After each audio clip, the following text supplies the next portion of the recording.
If you are wondering if you have to use the original USB cable with your Samsung Galaxy A37, then the answer is no, not really. So if you want to replace the original cable, and if you are wondering if you have to get the original Samsung USB cable, then the answer is, of course, no, it is not really necessary to do so.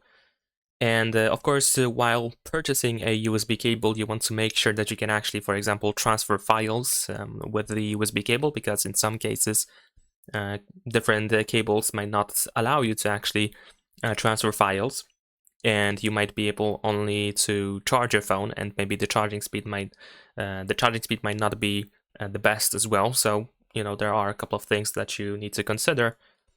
So generally speaking, yes, you can get another brand for your USB cable. It is recommended to get a well-known brand, but you don't have to specifically get a Samsung cable. And that is pretty much it. Leave a like and subscribe.